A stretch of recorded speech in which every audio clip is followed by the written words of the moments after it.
40 menit. Nah, kalaupun 30 menit kita nggak beres. Jadi nggak akan terlalu lama. Sebentar. Kok belum ya? Sebentar.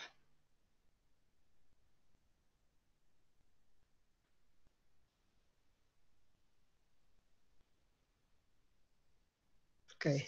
Sudah kelihatan? Sudah, Pak. Sudah, sudah Pak.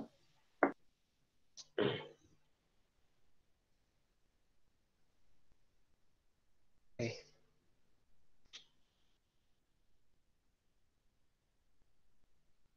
Tidak ada individu maupun populasi eksis sendiri di alam ya. Jadi selalu membutuhkan populasi yang lain.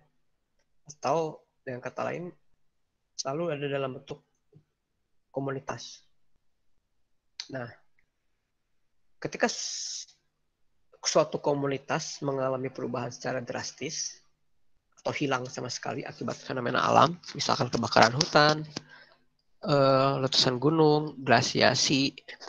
Glasiasi ini tiba-tiba tertutup es gitu ya, kemudian hilang, kemudian hingga banjir gitu ya, maka dapat menghasilkan suatu kawasan yang kosong tanpa hewan dan tumbuhan.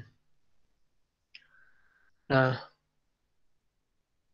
terjadinya kolonisasi yang cepat dengan berbagai jenis spesies, bahkan mengubah kondisi awal lingkungan terutama kondisi vegetasinya. Itu fenomena tersebut dikenal dengan suksesi. Jadi suksesi ini terjadi kolonisasi yang cepat gitu ya. Awalnya sedikit dulu jenisnya, tapi jumlahnya mulai banyak gitu. Lama-lama semakin banyak. Jadi dinamis, sangat berubah-ubah sekali.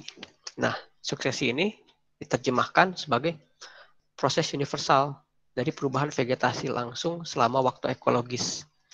Waktu ekologis ini artinya waktu yang dibutuhkan selama perubahan lingkungan itu terjadi. Misalkan dari yang tadinya kosong, hamparan tandus gitu ya, menjadi hutan. Itu satu waktu ekologis terjadinya suksesi. Gitu ya. Jadi itu tadi pertanyaan nomor 1 ya, yang disebut dengan suksesi. Nah, suksesi ini terdapat 2 jenis, yaitu suksesi sekunder atau recovery of disturbed sites ya. Jadi ada yang mau memberikan contoh suksesi sekunder? Silakan. Halo?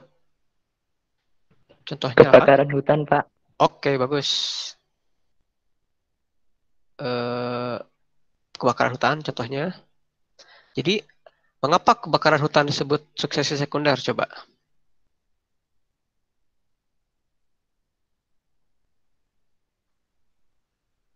Kan udah baca tadi malam.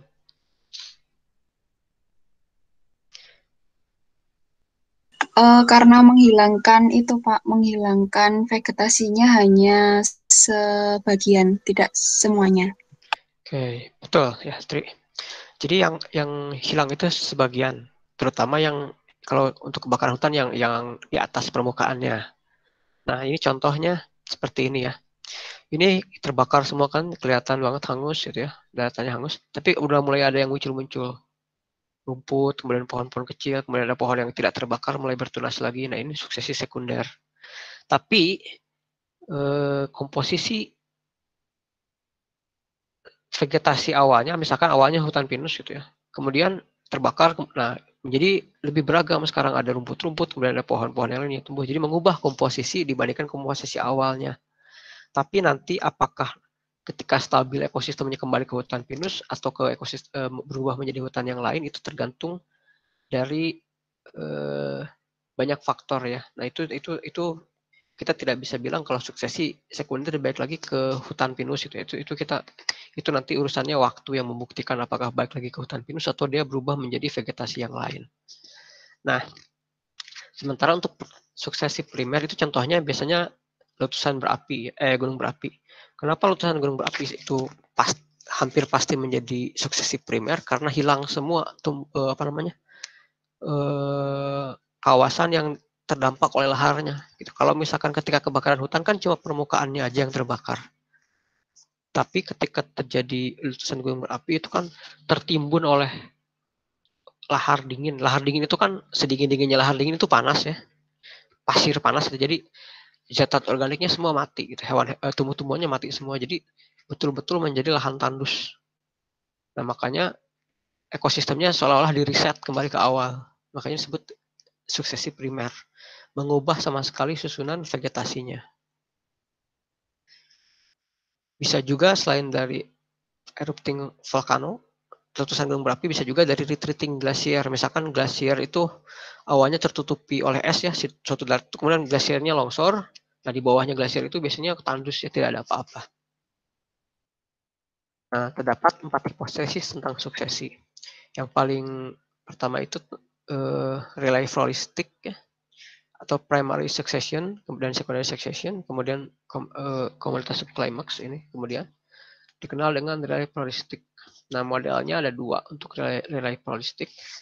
Ini merupakan starting point-nya awalnya gitu ya. Kalau panah hitam ini mencirikan starting point, kemudian ini peralihan, kemudian tanda plus itu artinya difasilitasi, kalau tanda minus artinya dihambat atau inhibition, 0 artinya tidak ada efek, gitu ya. Nah, untuk yang pertama tentang relay floristic ini artinya, misalkan ini kan suksesi primer, awalnya kosong, kemudian tiba spesies A. Spesies A ini berkembang, kemudian keberadaan spesies A ini memfasilitasi spesies B. Kemudian spesies B berkembang. Nah, yang A ini bisa tetap ada, bisa jadi hilang. Kalau di sini bisa hilang. Kemudian jadi spesies B. Kemudian B ini memfasilitasi keberadaan C. C ini memfasilitasi D, dan seterusnya, baik lagi gitu ya.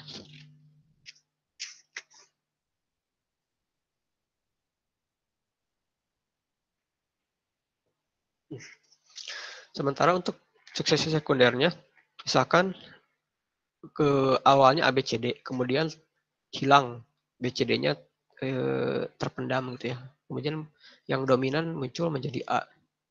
Nah, A ini memfasilitasi keberadaan BCD. B ini memfasilitasi keberadaan C. Tapi D ini masih difasilitasi oleh D dan seterusnya.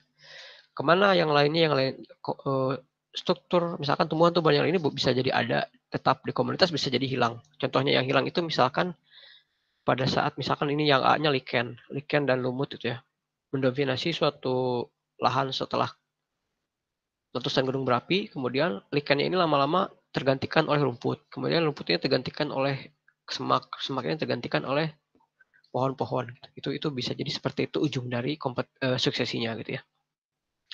Karena bergantian tadi disebut relay floristic. Nah, relay floristic ini oleh Cornel Steyer disebut facilitation model karena satu spesies memfasilitasi ke spesies yang lain. Berbeda dengan yang model yang selanjutnya, yaitu tentang initial floristic composition. Itu initial floristic composition itu awalnya bisa dari mana saja, bisa dari A, bisa dari B, bisa dari C, bisa dari D. Itu ya. Kemudian bisa dari B bisa menuju D. Jadi arahnya tuh menekan ke segala arah. Jadi tergantung dari spesies mana yang dominan di awal. Kalau misalkan keberadaan antar spesies ini saling menghambat, maka disebut inhibition model. Kalau tidak ada pengaruhnya, maka disebut tolerance model. Gitu ya. Nah, ini kan ribet ya. Ya udah, kata Lawton. Gimana kalau dibuat aja random colonization model aja, sebetulnya tidak ada yang saling mempengaruhi, semuanya bisa bisa saling suksesi gitu ya. Kalau misalkan dominan A bisa jadi memfasilitasi yang lain, bisa jadi nggak ada interaksi, bisa jadi inhibition, semuanya bisa bercampur gitu. Pokoknya random aja kolonisasinya. Gitu ya. Jadi 4 model ini yang mendasari terjadinya suksesi ini, ditangkapnya modelnya seperti ini. Jadi suksesinya, fenomenanya suksesinya seperti itu, tapi dibaca berbeda-beda. Dibaca sebagai 4 hipotesis yang berbeda gitu ya. Nanti ini masih mungkin berkembang menjadi hipotesis-hipotesis yang lain. Sampai sini ada yang menanyakan?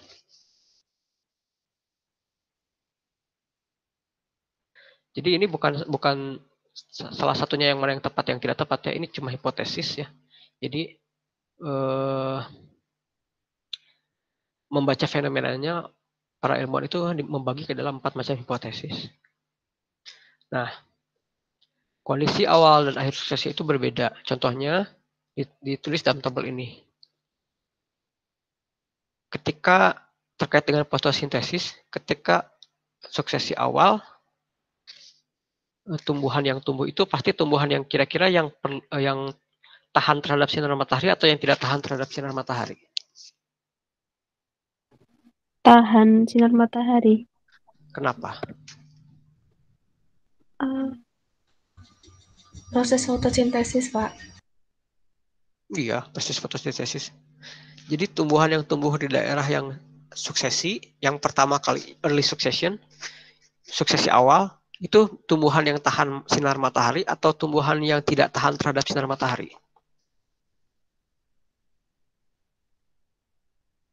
Yang tahan, Pak. Kenapa?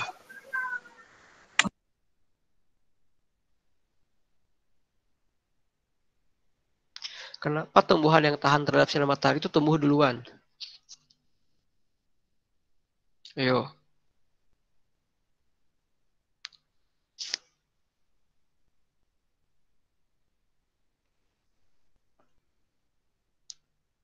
Ayo, coba kenapa? Ketika awal suksesi, seperti apa kondisinya?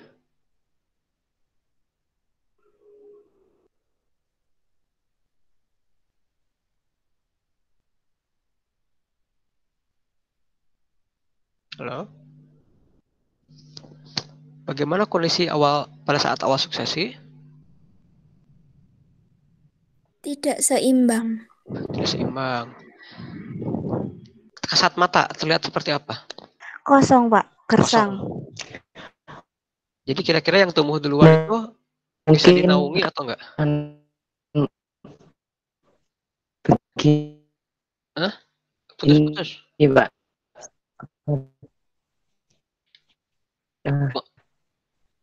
Coba diulangi lagi. Mohon maaf, putus-putus suaranya.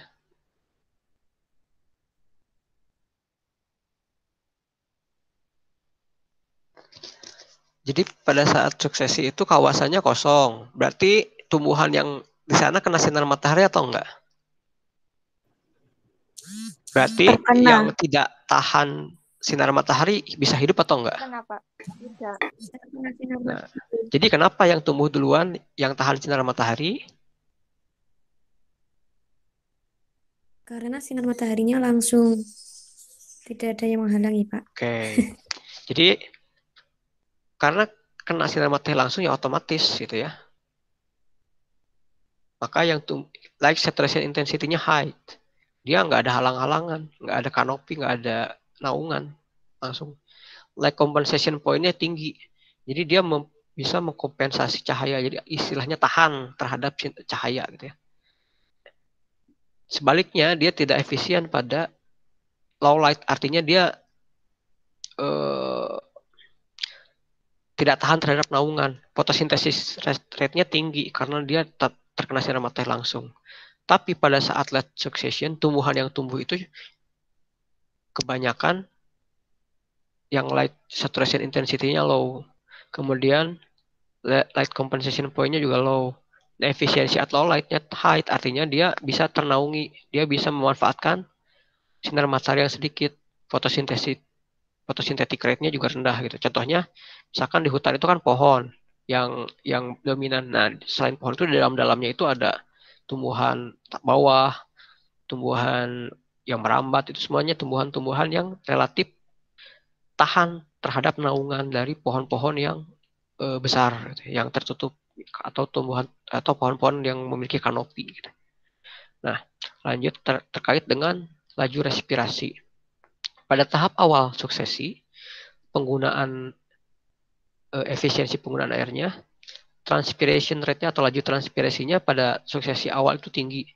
Karena tadi tidak ada penghalang, maka air yang masuk ke tanah itu langsung diserap oleh tumbuhan, langsung ditranspirasikan karena tidak ada yang menaungi, langsung keluar sendiri, langsung teruapkan.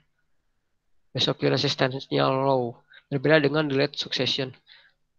Late succession ini transpiration rate-nya rendah. Jadi banyak tumbuhan yang yang hidup di dalam naungan gitu. Jadi laju transpirasinya rendah. Moisture resistennya tinggi gitu. Jadi menyimpan air. Kemudian nah ini terkait seed pada suksesi awal jumlah biji yang disebarkan itu banyak. Kemudian ukurannya kecil-kecil. Jarak penyebarannya luas ya. Mekanisme penyebarannya oleh angin, burung, dan kelelawar ya kecil-kecil hewannya. Viability-nya long, artinya tahan lama, dan industri dimensinya common. Jadi kena hujan sedikit langsung tumbuh. Kira-kira mengapa dia bijinya kecil-kecil dan banyak gitu pada saat suksesi awal? Contohnya rumput itu. Kenapa kira-kira? Yang tumbuh duluan itu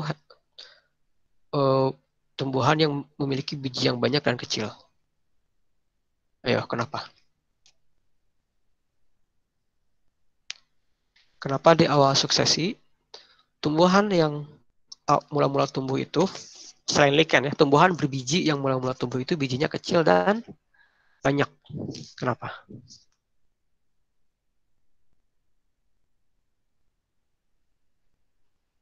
Karena faktor pembawanya itu masih berupa angin dan burung itu, Pak.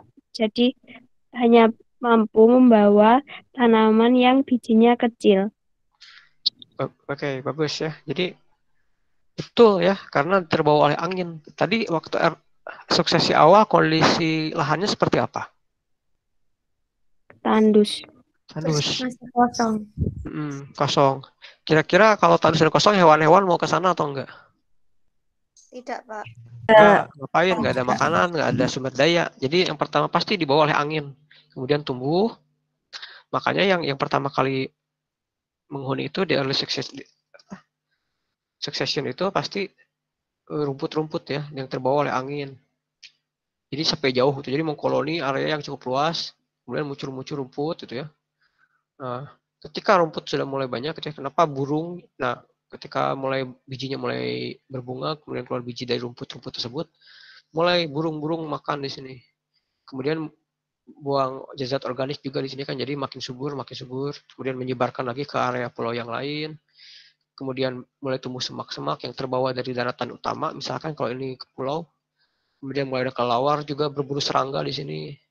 Mulai ada serangga juga. Kemudian kelelawar ini juga kan ada yang membawa ini ya, memakan buah. Dia mulai membawa biji-biji juga ke pulaunya. Jadi seperti itu. Sementara di suksesi akhir dia jumlah bijinya sedikit gitu ya. Kemudian ukurannya besar, mungkin mangga atau apa gitu ya. Kemudian dispersal distance-nya sedikit, mungkin biasanya penyebarannya karena jatuh gitu ya, karena gravity atau dibawa oleh mamal, dimakan oleh tupai, kemudian atau dimakan oleh gajah, atau dimakan oleh hewan-hewan mamal yang lain, kera dan sebagainya gitu ya.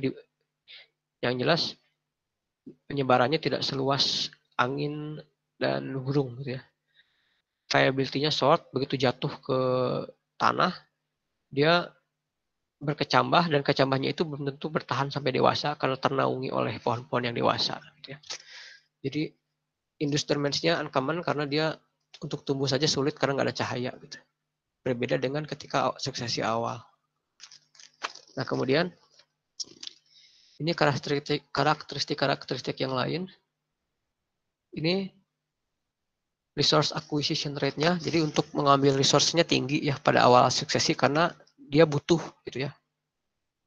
Resource-nya sedikit, jadi dia harus secepat mungkin mengambil nutrien ke dalam tubuhnya. Jadi resource acquisition-nya sangat tinggi. Dia cepat sekali mengambil nutrisi. Kemudian recovery from nutrient stress-nya fast. Artinya ketika terjadi cekaman nutrisi, misalkan nutrisinya kurang, kemudian tiba-tiba ada nutrien yang datang, si tumbuhan ini mudah untuk merecovery gitu, mudah untuk tumbuh lagi. Jadi istilahnya tidak cengeng tumbuhannya.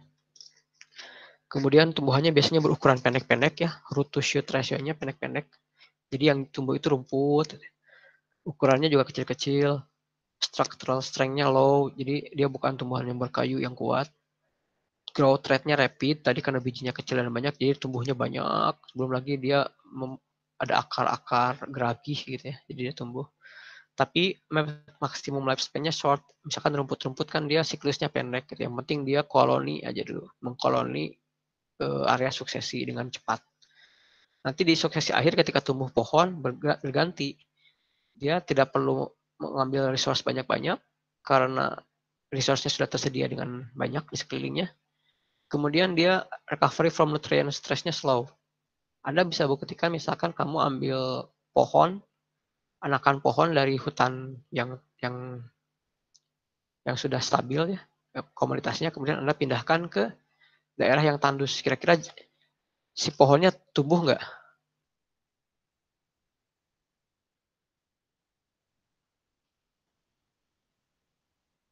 Halo? Tidak, Pak. Tidak ya. Kemungkinan matinya lebih tinggi daripada bertahannya karena dia mengalami stres. Kemudian root to shoot ratio-nya tinggi-tinggi, artinya dia berupa pohon, semak, segala macam. Berukuran besar, kuat, laju pertumbuhannya lambat, dan umurnya panjang. Oke. Nah, ini the relative importance of variety of factor in succession. Ini misalkan, ini relatif important terhadap perubahan spesies. Karena suksesi ini berbicara tentang species change, perubahan spesies dari berbagai tingkatan suksesinya. Misalkan ini yang biru ini secondary succession, hijau ini primary succession. Faktornya biji yang datang ya, seed arrival, kedatangan biji-biji. Pada faktor kedatangan biji-biji, ini C ini awal, suksesi awal, colonization. M ini maturation, jadi ketika komunitasnya sudah dewasa semua gitu, sudah hampir stabil ya. Senescence ini sudah komunitasnya sudah tua, sudah tercapai suksesinya sudah beres, sudah banyak tumbuhan-tumbuhan yang tua. Nah, kemungkinan perubahan spesiesnya di awal-awal suksesi ini sangat tinggi ya untuk suksesi primer. Kenapa? Karena biji apapun yang datang ini bisa tumbuh kalau kondisinya cocok, dan tumbuhnya tadi rapid, jadi bisa mengubah spesiesnya, mengubah susunan spesies di lokasi tersebut.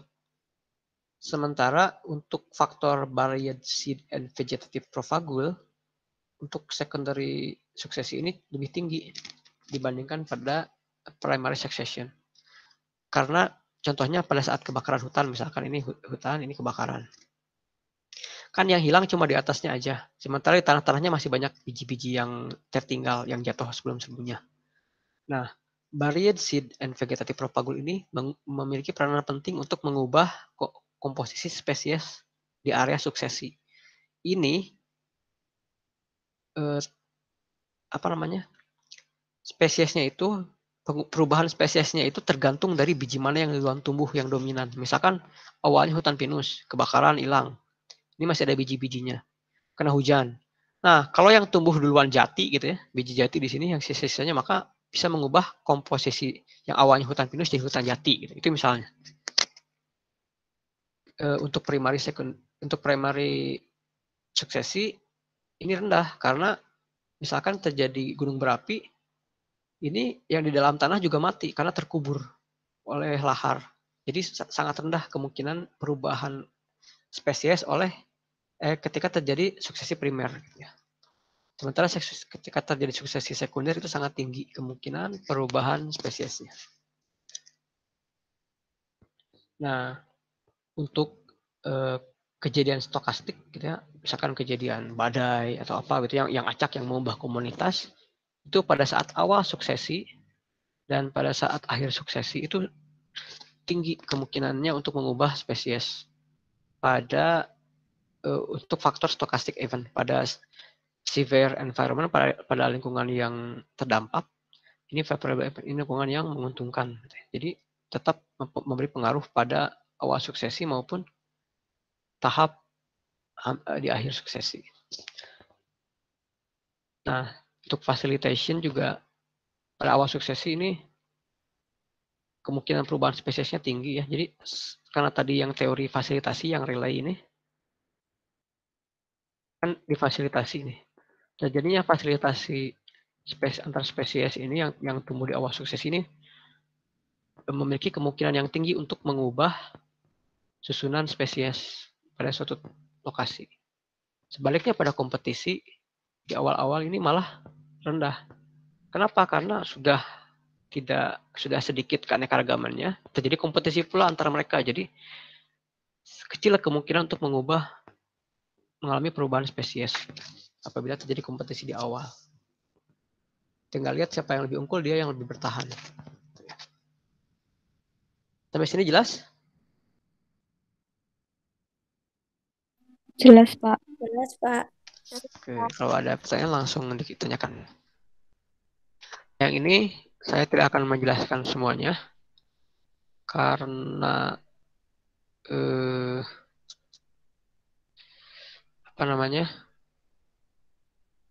ada di buku, bisa dibaca. Yang jelas untuk yang ini nanti ada contohnya di belakang. Bagaimana mamalia herbivore dari suatu mamalia dapat mengubah ekosistem yang sudah jadi gitu. Nanti di akhir kita bahas.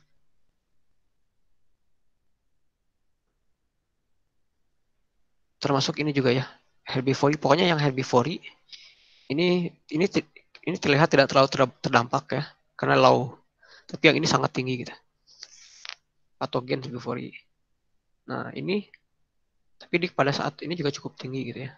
Nah, ini bagaimana mamalia herbivore ini bisa mengubah keadaan suatu spesies gitu ya.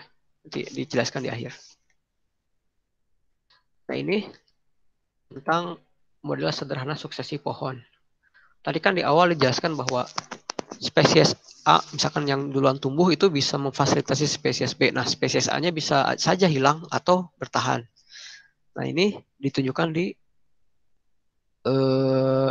percobaan ini. Ini pemodelan selama 600 tahun. Jadi, ini mungkin percobaannya secara teoritis ya, karena pemodelannya selama 600 tahun. Ada dua skenario. Skenario pertama, ketiga spesiesnya set toleran. Artinya set toleran ini apa? Ada yang tahu nggak?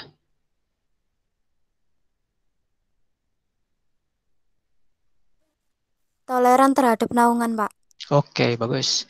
Toleran terhadap naungan. Jadi biasanya, jadi ini tumbuhan-tumbuhan pada pohon gitu ya. Suksesi akhir lah gitu. Nah, ternyata yang duluan tumbuh di skenario pertama ini semua tiga spesiesnya shed toleran. Nah, yang pertama tumbuh ini tumbuhan yang pertumbuhannya moderat. Kemudian yang dikalahkan oleh, atau misalkan yang kemudian disalip oleh spesies 3 yang pertumbuhannya lebih lambat dari spesies 2. Tapi spesies 3 juga disalip oleh spesies 4 yang paling lambat pertumbuhannya. Tapi dia paling lama umurnya gitu. Dia akan mendominasi di akhir ketika mungkin suksesinya sudah di akhir-akhir suksesi.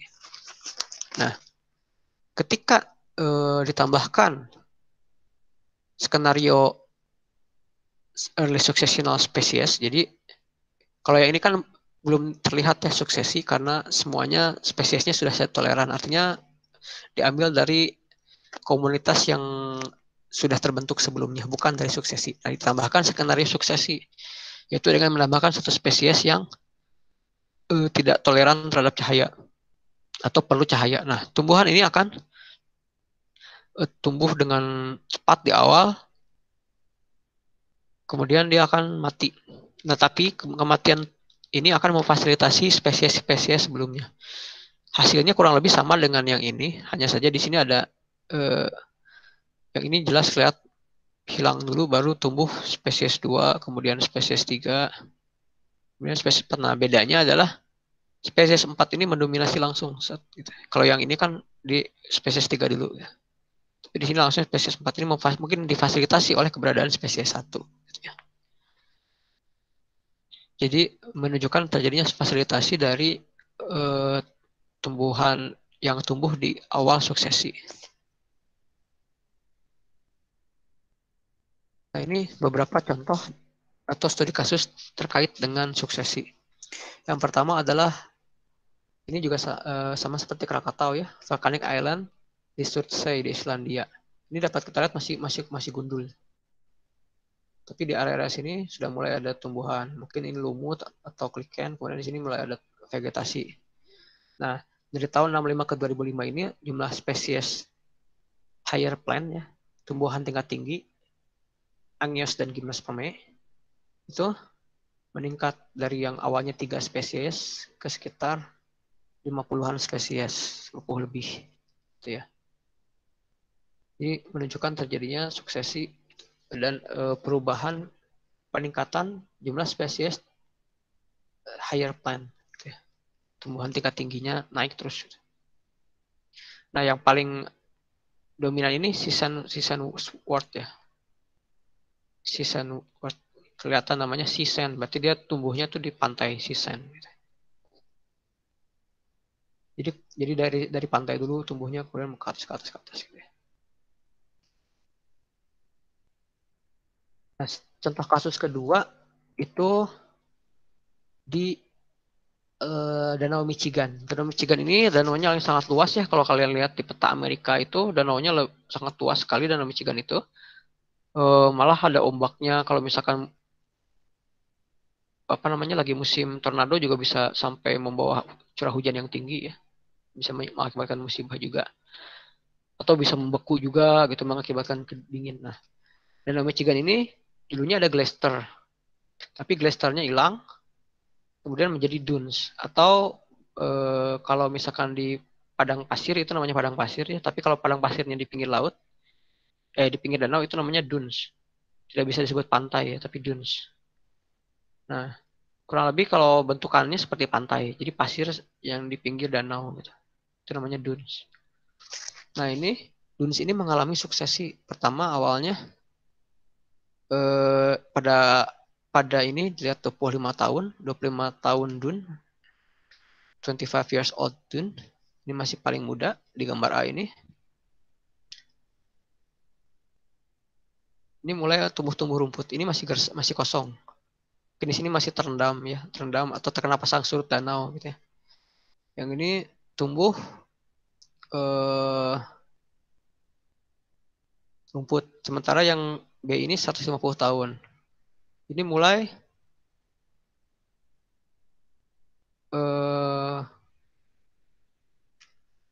mulai tumbuh pohon-pohon semak gitu ya.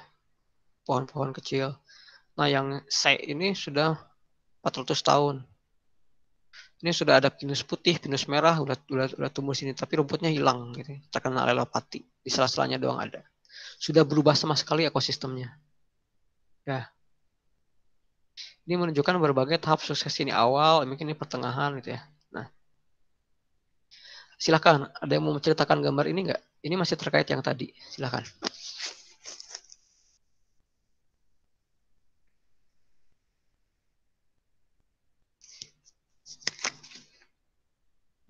Ayo.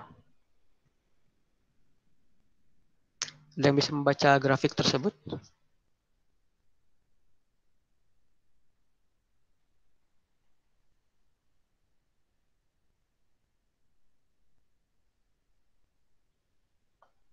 Halo? Suara saya masih terdengar? Masih, Pak. Oke. Bapak masih. Ada yang mau mencoba? Silakan. Terjadi perubahan presentase tutupan untuk kelompok spesies tumbuhan dominan yang ada di padang pasir Danau Michigan. Terjadi suksesi primer. Oke, kita lihat nih, ini kan dan age, umur dunnya, umur dannya. Dan ini 0 sampai 100 tahun, kalau umurnya kurang dari 100 tahun yang tumbuh apa? Rumput. Oke, rumputnya beach grass, rumput pantai. Kalau yang dunnya umur sekitaran 200 tahun, yang dominan yang mana? Sharp yang bunch grass. Shrub, Bukan. bunch grass ya. Ini shrub ini semak ya, bunch grass juga sama ya, rumput-rumput yang bunch banyak gitu ya, bunch yang gede-gede rumputnya. Oke, umur ketika jadi ini mulai muncul dari 50 tahunan shrub and bunch grass ini, kemudian dominan di umur 300 tahun. Nah, ketika umur dunia mencapai sekitar 150 tahun mulai muncul apa?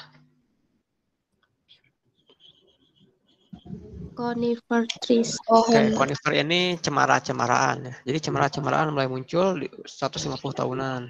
Menjadi dominan di umur berapa tahun? 400 tahun. 400 tahun ya. Ketika dana age-nya kurang lebih 400 tahun. Nah, di awal di 100 tahun sudah muncul hardwood trees, sudah mulai, tapi belum dominan. Lama-lama dia naik. Ketika dance-nya berusia sekitar 500 tahun, dia akan naik ya hardwood tree. Kira-kira misalkan di sini sampai 1000 tahun. Yang akan dominan yang paling akhir apa? Hardwood trees. Apa itu? Hardwood ya. Hardwood ini kayu-kayu keras yang besar gitu ya. Pohon oak, pohon apalagi yang di Amerika mungkin sequoia itu yang tinggi-tinggi gitu ya. Pohon oak, pohon apa sih? Yang ya oak lah ya. Cedar gitu ya. Pokoknya yang tinggi-tinggi yang besar gitu ya. Itu mungkin yang akan menjadi dominan di akhir suksesi Danau Michigan ini gitu ya, kalau nanti dibiarkan terus-menerus gitu ya. Ini juga miniatur dari suksesi mungkin di benua Amerika secara umum gitu. Dari pantai ketika mungkin kalau misalkan ada gunung meledak gitu ya di Amerika gitu ya. Gunung berapi, nah mungkin tahapan suksesinya juga akan sama seperti Danau Michigan gitu, seperti ini tahapannya, kemunculan vegetasinya. Nah, kira-kira ini ada gambar 13 ini adalah percobaan ya. Percobaan dari seorang ilmuwan. Dia mencoba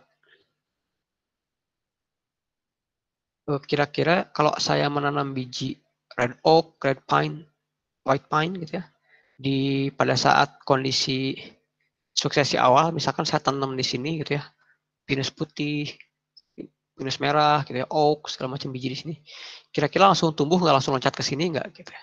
Ternyata enggak. Dapat dilihat mortalitasnya tinggi ketika winter. Hampir 100% mati gitu. Sementara tumbuhan di early succession bertahan, yang mati cuma 20%-an. Ternyata ketika winter ini, si biji-bijian ini dimakan oleh predator, oleh tikus-tikus kecil gitu ya. Kalau enggak dimakan oleh herbivora. Jadi kelihatan begitu tumbuh sedikit di sini dimakan oleh herbivora, tumbuh sedikit dimakan herbivora, ada bijinya dimakan tikus segala macam. Artinya apa? Artinya tahapan-tahapan suksesi ini tidak bisa lompat gitu. Dia perubahan vegetasinya bertahap ke sini gitu. Yang ini nggak bisa gitu ya. Jadi tadi mungkin belum terfasilitasi gitu. Kalau tadi mengambil teori facilitation gitu. Kalau pakai teori yang ini, yang relay floristik, yang facilitation model, mungkin yang di komunitas yang di sini ini belum memfasilitasi ke sini, tapi memfasilitasinya ke sini gitu. Gitu ya. Itu percobaannya. Sampai sini ada pertanyaan? Apakah semuanya masih jelas? Jelas, Pak. Oke. Selanjut ya. Nah, tadi awal dari suksesi ini kan early stage, kemudian menuju ke suatu ekosistem klimaks. Tahapan terakhir dari suksesi disebut tahapan klimaks, yang didefinisikan atau diartikan sebagai komunitas final atau komunitas akhir atau komunitas stabil dari suatu seri suksesi gitu. Jadi serial suksesi yang terjadi itu pada ujungnya akan menjadi keadaan klimaks atau klimaks. Nah, kondisi klimaks ini self perpetuating, artinya mengkekalkan diri perpetuating itu apa ya? Dia bisa mendukung dirinya gitu. Dia bisa seolah-olah stabil gitu, tidak mudah rusak dan seimbang baik antara kondisi lingkungan maupun kondisi fisikalnya maupun biotiknya. Jadi abiotik dan biotiknya sudah seimbang gitu ya. Terdapat 3 kelompok pemikiran terkait kondisi klimaks ini. Yang pertama pandangan monoklimaks, pandangan poliklimaks, dan climax pattern view gitu ya. Nah, namun sebelum ke sana perlu diingat bahwa vegetasi klimaks ini merupakan kondisi ideal, tapi jarang dicapai karena dinamika yang terjadi di dalam suatu area suksesi. Misalnya banyak pengaruh dari iklim, hewan, topografi, dan sebagainya yang selalu mengubah kondisi suatu wilayah. Jadi sulit itu dicapainya kondisi klimaks ini. Boleh jadi suatu ekosistem itu sudah stabil, tapi belum klimaks gitu, karena masih terjadi perubahan-perubahan, walaupun perubahannya sangat lambat gitu. Tadi ya, pandangan monoklimaks itu, hipotesis monoklimaks itu, pandangan yang menyebutkan bahwa setiap region, setiap daerah gitu ya, atau tempat yang mengalami suksesi itu hanya memiliki satu komunitas klimaks. Jadi segala serial suksesi yang terjadi itu menuju ke satu komunitas klimaks. Tidak hanya satu komunitas itu, atau ada namanya hipotesis Gaia ya, yang superorganism. Nah itu hampir mirip seperti hipotesis Gaia. Kalau kalian baca nanti di buku ada hipotesis Gaia. Jadi monoklimaks ini pokoknya ujungnya satu komunitas stabil. Pandangan ini dibantah oleh hipotesis poliklimaks. Boleh jadi di dalam satu area yang terjadi suksesi itu komunitas klimaksnya bermacam-macam, karena kan komunitasnya bervariasi. Ada yang dipengaruhi oleh atau dikendalikan oleh kelembaban tanah, ada yang oleh nutrisi tanah, aktivitas hewan, dan berbagai faktor yang lainnya. Jadi tergantung dari faktor-faktor yang mempengaruhinya gitu. Kalau yang dipengaruhi oleh aktivitas hewan, nanti jadi komunitas klimaksnya seperti ini. Kalau yang dipengaruhi oleh kelembaban tanah, jadi seperti ini. Jadi berbeda-beda di satu area gitu ya. Nah, kedua pandangan tadi dipadukan dalam the climax pattern hypothesis. Jadi suatu komunitas natural ini beradaptasi ke dalam seluruh pola dari faktor-faktor lingkungan yang ada. Boleh itu iklim, tanah, api, faktor biotik, dan angin. Jadi beradaptasi si komunitas itu, tetap beradaptasi. Jadi tidak bisa disebut monoklimaks, tidak disebut poliklimaks, tapi adaptasi terhadap berbagai faktor yang mempengaruhi. Gitu. Tidak berhenti gitu ya, tapi tetap dinamis.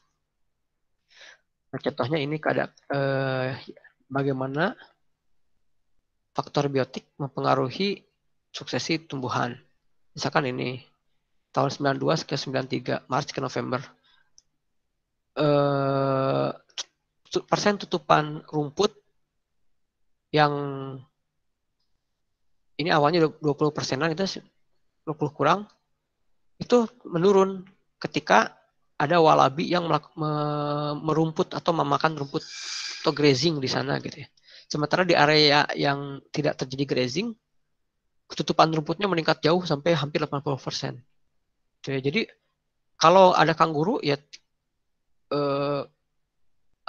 tutupan rumputnya tidak pulih-pulih, tetap aja di sekitaran situ malah menurun gitu. Sementara ketika di tempatnya tidak ada grazing, maka tutupan rumputnya naik gitu, drastis gitu. Jadi itu menunjukkan bagaimana tumbuhan herbivora ini mempengaruhi awal suksesi. Ini pola yang ini nih. Ini bagaimana ini? Ada lingkungan yang favorable maupun yang severe, ini cukup tinggi gitu pengaruhnya. Apalagi yang favorable gitu ya, dimakan di sini lama menurun. Tapi si kanguru ini bisa mempengaruhi perubahan spesies di lokasi tersebut. Gitu. Kan rumputnya jadi berkurang, tapi nanti yang jadi tumbuhan-tumbuhan yang tidak disukai oleh kanguru gitu. Itu mengubah spesiesnya. Nah, contoh lain adalah ini, rabbit exposure on Macquarie Island. Jadi ini dikandangin ya, si rumputnya selama 2 tahun. Dapat kita lihat di lokasi lain yang tidak dikandangi yang terpapar oleh terpapar oleh kelinci gitu ya. Ini misalkan ada kelinci di sini. Komunitas rumputnya seperti ini gitu, bervariasi. Sementara yang tidak ada kelincinya nggak bisa masuk karena rumputnya ditutupi kandang, itu berubah sama sekali ekosistemnya. Dia didominasi oleh herba gitu, malah keanekaragamannya menurun gitu. Jadi keberadaan kelinci atau herbivore juga bisa menambah atau mengubah spesies bisa menjadi lebih banyak atau lebih sedikit, itu tergantung dari ekosistemnya. Gitu ya. Mas ini ada yang tanyakan? Apakah semuanya masih bisa mengikuti? Masih, Pak. Masih, Pak. Masih, Pak.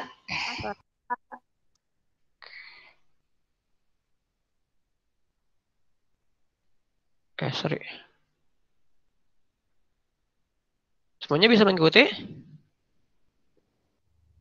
Kalau semuanya bisa, oke. Kelincinya gambar lagi deh. Oke, silahkan jelaskan gambar yang ini. Satu orang.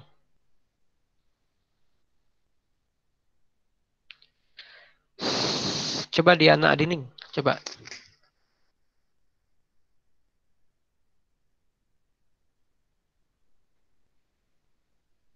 Halo? Diana Adining ada?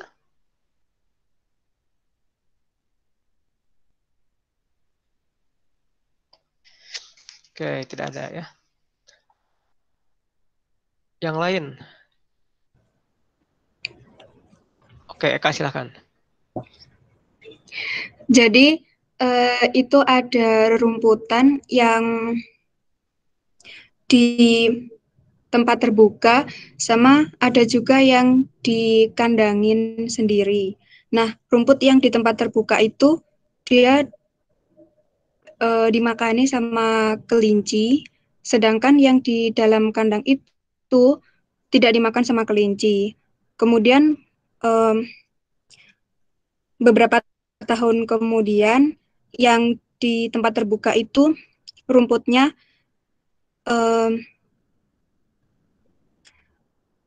karena termakan jadinya dia pertumbuhannya terganggu. Sementara yang di kandang itu karena dia tidak dimakan sama kelincinya jadinya dia bisa sampai tumbuh tinggi. Sudah. Oke. Nah, di sini still Bocarpa polaris ya. Di dalam kotak ini berubah dari rare. Awalnya kan langka tuh. Kalau dimakanin kelinci terus mana nggak ada kan? Nah, kelihatan paling cuma ini tumpukannya ini. Ini beda juga ya. Nah, ini daunnya lebar-lebar kelihatan. Nah, berubah di dalam kotak ini dari rare menjadi dominan, mendominasi dalam kotak gitu ya. Karena awalnya diganggu oleh kelinci jadi enggak. Jadi keberadaan herbivora ini mempengaruhi kondisi spesies yang ada di suatu tempat gitu ya, mempengaruhi suksesi. Jadi si tumbuhan ini dalam kotak ini yang Stilbocarpa ini sukses untuk mendominasi gitu, karena tidak lagi diganggu oleh kelinci gitu ya. Oke, tadi kita berbicara tentang kelinci suksesi. Sekarang kita berbicara tentang patch dynamic atau perubahan fragmen atau patch. Kalau kalian di daerah 4 musim kan ada musim semi, musim panas, gugur, dan musim dingin. Nah, itu terjadi perubahan spasio-temporal gitu ya.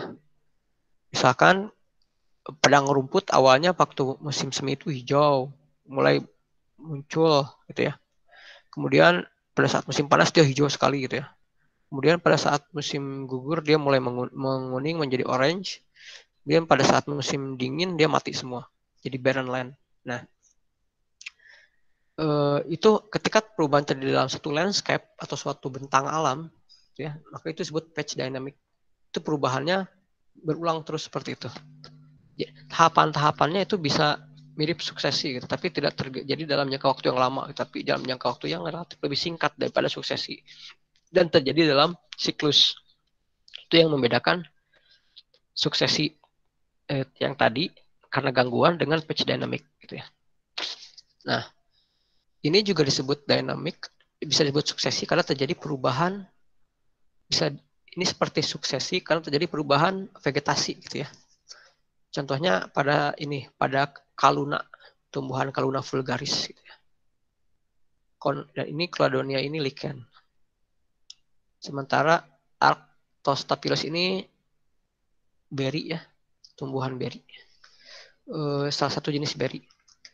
Nah, ketika awal-awal ada 4 fase siklus dari Kaluna ya, dari mulai bare soil ini. Pertama pionir tumbuh, kemudian semakin besar, kemudian mature ini degenerate ya, kemudian hilang, kemudian menjadi pionir. Nah, ketika dia Kaluna ini dari bare soil menjadi Kaluna ini, ketika sudah akan menjadi degenerate gitu ya, saat sini menurun gitu ya, menjadi bare soil lagi, itu memfasilitasi tumbuhnya Cladonia. Jadi ini mati gitu ya, mati, bangkai apa, sisa-sisa tumbuhan Kaluna ini di sini membusuk, kemudian tumbuh Cladonia tumbuh di sini. Cladonia tumbuh di sini. Tumbuh. Cladonianya tumbuh di sini.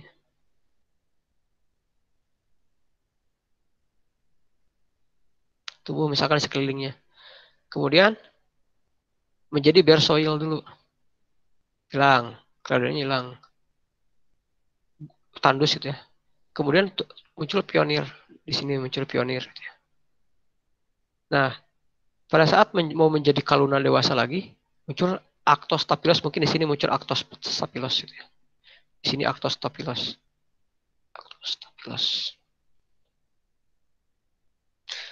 Nah, Arctostaphylos ini kemudian muncul pionir, kemudian menjadi Kaluna lagi gitu. Kemudian Kalunanya degenerate lagi, muncul Cladonia lagi gitu, terus siklusnya seperti itu. Itu perubahan patch-nya jadi kelihatan nanti pada saat area itu ditumbuhi oleh Kaluna, kemudian pada saat area itu Kalunanya hilang, nanti ditumbuhi Cladonia. Cladonianya hilang menjadi bare soil. Bare soilnya mulai tumbuh Arctostaphylos, kemudian menjadi dominan oleh Kaluna. Gitu. Ngerti nggak sampai sini? Bisa dipahami nggak? Bisa, Pak. Bisa, Pak. Masih ada yang masih bingung? Oke, kalau tidak ada, saya lanjut. Nah, begitupun pada Festuca ovina. Festuca ovina ini pada saat dia degenerate di sini, ini memfasilitasi lichen dan lumut untuk tumbuh di sini. Kemudian pada fase hollow tumbuh lagi. Nah, lumut-lumut di sini memfasilitasi Festuca ovina pada fase hollow untuk tumbuh lagi gitu. Jadi saling memfasilitasi gitu. Jadi perubahan patch-nya kelihatan ketika padang rumputnya tumbuhi Festuca, kemudian Festucanya hilang, kemudian degenerate, itu kelihatan perubahan dan bentang alamnya. Makanya disebut patch dynamic. Nah, ini lagi patch dynamic ini antara birch dan spruce. Ini nama jenis pohon ya, pohon birch dan pohon spruce. Ini pohon khas subtropis ya. Jadi kalau di Indonesia nggak ada. Jadi jangan cari bahasa Indonesianya, emang nggak ada bahasa Indonesianya ya, birch dan spruce ini. Ketika patch-nya didominasi oleh birch, maka spruce-nya menurun gitu. Kemudian spruce nanti akan mendominasi. Ketika spruce-nya mendominasi, birch-nya menurun. Jadi nanti landscape-nya kelihatan penuh dengan spruce. Kemudian nanti spruce-nya tua, mati gitu ya. Siklusnya berulang lagi menjadi birch. Itu terus. Dalam selang waktu ratusan tahun gitu ya. Jadi kelihatan sekali perubahan bentang alamnya. Tuh. Jadi si nitrogen pada awal suksesi dari birch ini kan ada birch, kemudian dia mengeluarkan nitrogen dari daun segala macam, itu dimanfaatkan oleh spruce untuk tumbuh. Kemudian karena ini tumbuh, birch-nya turun lagi.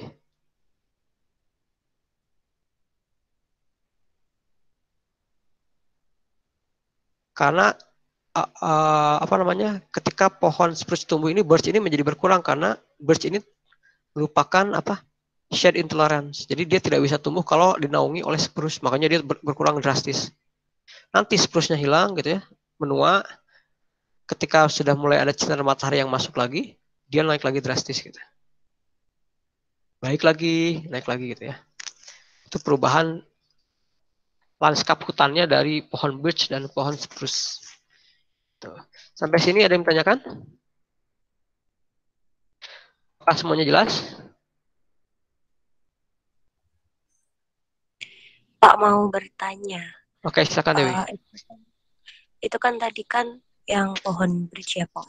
Kenapa kok bisa turun drastis sama apa namanya?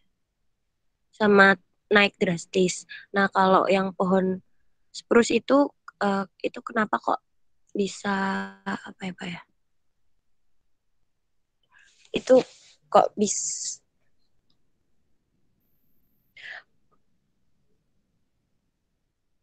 Kenapa? Halo?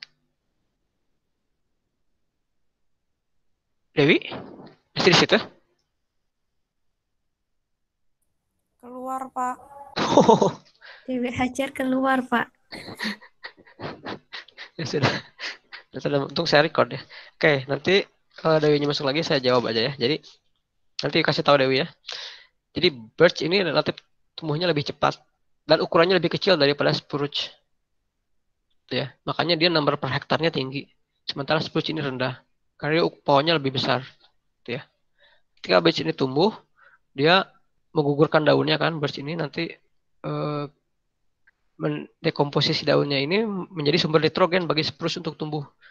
Nah, ketika spruce ini tumbuh, dia kan besar pohonnya, menutupi birch.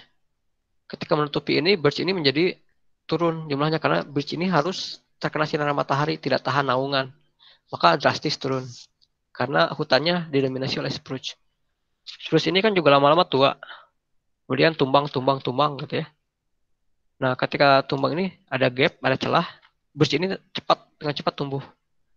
Sementara spruce yang menua ini turun. Umurnya kan spruce ini cukup panjang, tua tuh, mati gitu ya. Didominasi lagi oleh birch. Birch ini meningkat lagi. Kemudian menggugurkan daunnya menjadi sumber nitrogen bagi spruce untuk tumbuh. Begitu spruce naik lagi, pada suatu saat nanti birch ini akan turun lagi si jumlah pohonnya karena dinaungi oleh spruce, tertutup lagi oleh spruce gitu-gitu aja ya. Oke, mudah-mudahan jelas. Sampai sini jelas? Ya Pak, terima kasih Pak. Oh, udah masuk lagi Dewi ya. Oke. Oke. Sinyal. Iya, ya nggak apa-apa. Sudah lebih dari 30 menit, sorry ya. Harusnya 30 menitan. Kira-kira sampai sini ada yang mau ditanyakan lagi nggak? Kalau tidak ada, saya sudahi. Pak, permisi mau meluruskan pemahaman saya ya Pak. Oke, silakan Vika. Jadi berarti patch dinamik itu ditandai dengan suksesi yang sudah stabil gitu Pak. Jadi begini, kalau patch dinamik ini kalau suksesi itu kan penyebabnya jelas ya. Misalkan ada kebakaran hutan, ada gangguan gitu ya. Awalnya awalnya ekosistemnya tidak seperti itu gitu. Awalnya ekosistemnya suatu ekosistem itu awalnya stabil, kemudian diganggu sedemikian rupa secara drastis sehingga langsung berubah gitu. Nah, suksesinya tadi belum tentu sampai lagi baik lagi ke ekosistem awalnya seperti itu gitu. Bisa jadi berubah 180 derajat gitu si vegetasinya. Kalau suksesi. Nah, kalau patch dynamic itu bisa jadi seperti siklus gitu. Itu bukan karena gangguan drastis dari misalkan bencana atau apa gitu. Itu memang boleh jadi karena siklus hidupnya atau enggak karena interaksi tadi birch dengan spruce itu interaksi naungan gitu. Jadi perubahan kondisi lanskapnya itu terjadi memang mungkin bisa jadi pada ekosistem yang sudah stabil gitu. Gitu ya. Memang seperti itu ekosistemnya gitu untuk patch dynamic ya. Jadi memang patch makanya disebut patch dynamic. Jadi patch-nya memang dynamic gitu, dinamis gitu, tidak statis gitu. Si landscape-nya dinamik gitu. Itu mungkin ya.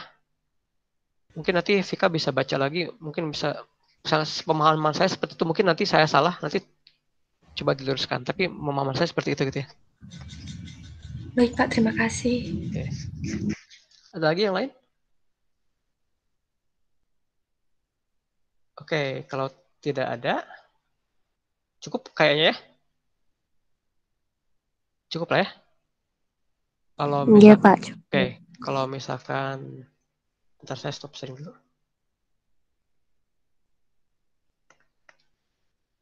Oke, kalau misalkan demikian, terima kasih atas perhatiannya. Mohon maaf apabila terlalu lama. Bila taufiq wal hidayah. Wassalamualaikum warahmatullahi wabarakatuh. Waalaikumsalam. Waalaikumsalam warahmatullahi wabarakatuh.